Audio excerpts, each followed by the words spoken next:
Thank you. Pag-drink dapat sila, no? Yes, no? Thank you. So let's go now. Response from the graduates.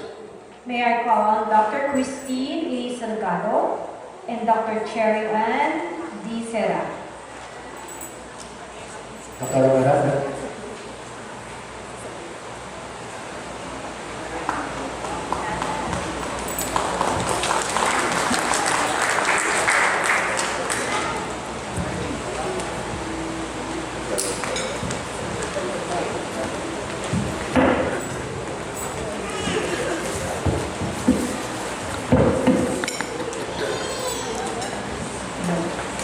Major Richard Antonio Tamayo, President of UPHDMC. Dr. Joel Beltran, SEVP Chief Operating Officer. Dr. Adrian Kidlat, Executive Medical Director. Dr. Virginia Crisostomo, Chief of Clinics. Our dear consultants, fellow graduates, proud parents, and guests, good afternoon. I was never at the top of my class. Therefore, I have never given a graduation speech. I have never even dreamed of giving a speech. In fact, when I learned that I was going to talk today, I immediately thought, bakit ako? Wala bang iba? But it looked like I had no choice. So I accepted the challenge. I would like to believe that the past 3 years were a breeze, but it definitely was not. We all had to go through each and every day, dragging our feet around the hospital, running from floor to floor, answering referrals, doing daily endorsements, looking at toxic patients, going on rounds with consultants, and developing calluses in our hands and feet. But despite always feeling tired, sleepy, and hungry, we definitely learned a lot through residency. I will spell out for you the things that I have personally learned and experienced from this journey with the letters R, E, S, I, D, E, N, T, resident. First, R for respect. Not a single doctor will be able to go through a 24 to 48-hour duty without the help of our dear hospital staff, nurses, nursing supervisors, junior and senior interns, senior residents, fellows, or consultants. Having respect for your co-workers is an integral part of our success as doctors. It doesn't matter how highly you think of yourself or how small people think of you. We are all human beings created by God as equals. So have respect for others and for yourself. E. Be efficient. Toxicity is tantamount to learning. If you're not toxic, you won't learn anything, or so they say. When you're a first-year IM resident, it's hard to handle 4 floors at the same time, watching over more or less 30 patients. Expect simultaneous referrals from all floors. As a second-year resident, the emergency room overflows with patients. Sometimes you'll get irritated with demanding relatives and patients who came in for just a simple headache while you're looking at a suspected MI patient. As a third-year resident, manning the ICU, one patient may suddenly go to arrest, but at the same time, another patient on the opposite side of the room is having a seizure. It happens, and mostly without warning. Write down things so that you will not forget. A patient's life may depend on it. Always seek help from people around you. Everyone plays an important role in the hospital, as do you.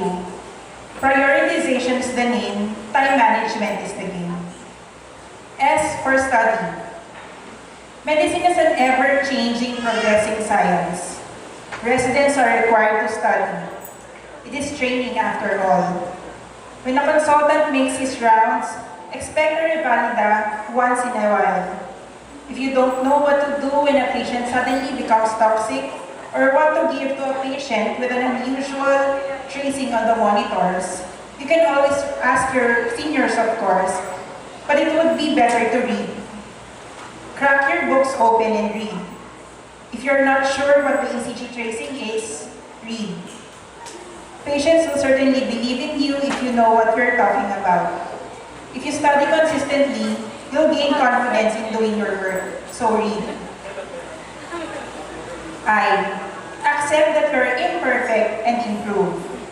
In the first few months of being accepted as a first-year resident, and my co-residents know this, a consultant shouted at me, not once but twice, but in different instances, at the hallway for all the nurses and patients to hear. He even told me, hindi kita kailangan dito. Kayang-kaya kitang patanggalin sa training. I felt so little then and wanted to cry, but I didn't.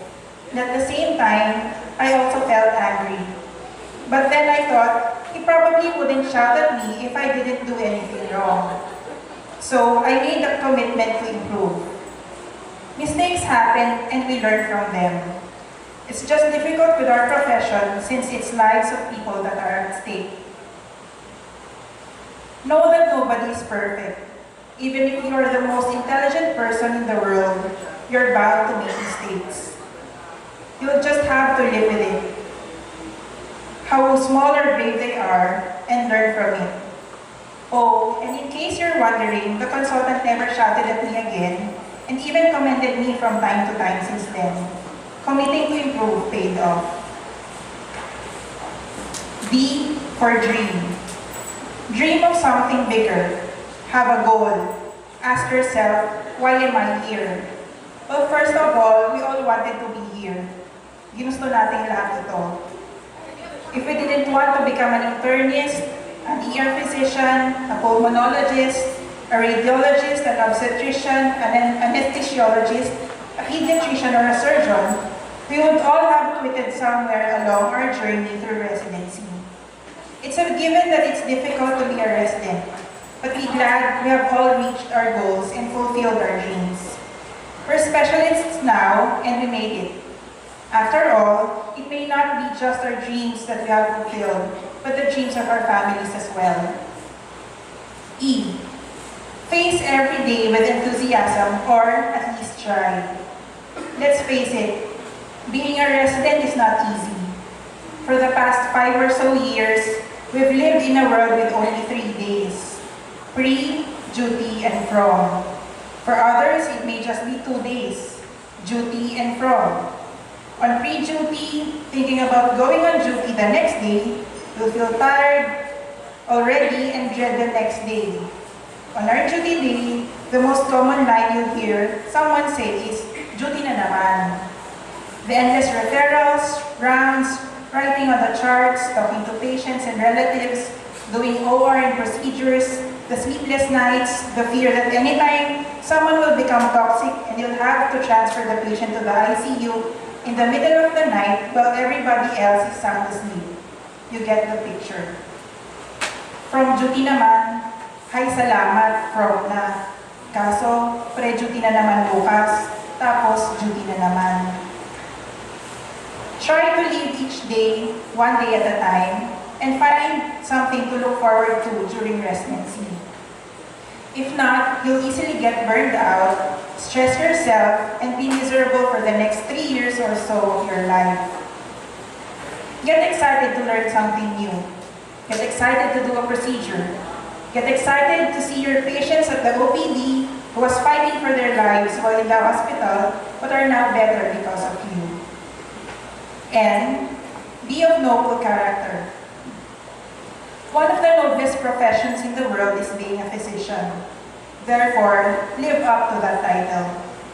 Webster defined the word noble as having, showing, or coming from personal qualities that people admire, such as honesty, generosity, and courage. Be honest when you've committed mistakes and own up to it. Be generous to indulgent patients and to your peers, for not everyone will have the means to get the best treatment. Have the courage to accept your limitations and ask for the help of others. Being of noble character is what people will remember you for, not just your academic accomplishments. Last but not the least, T for teach. The word doctor is, as a title, originated from the Latin word of the same spelling and meaning. The word is originally a genitive noun of the Latin verb docere, meaning to teach. Doctors are teachers. In the hierarchy of medicine, there's always someone in our team who is less experienced but eager to learn.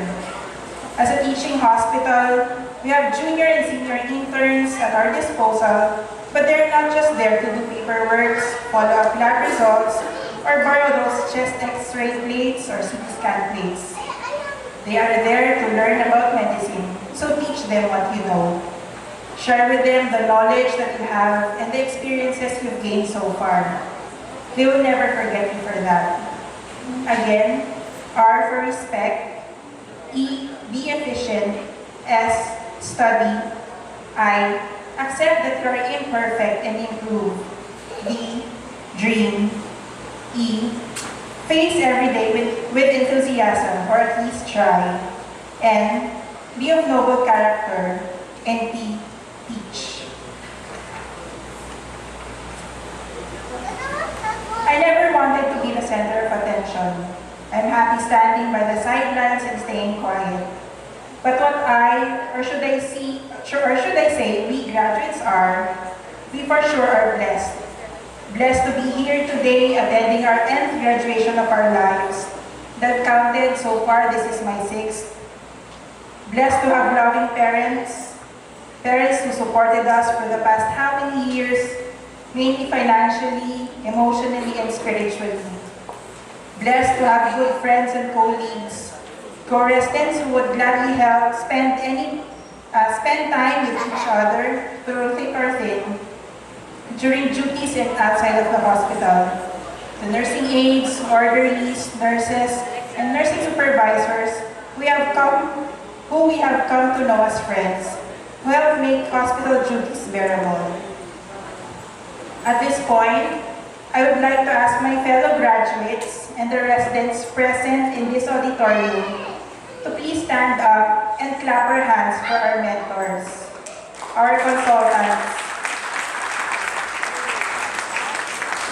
You have all been there for us, imparting your knowledge and wisdom, stories, experiences, and skills for the past 3 to 5 years.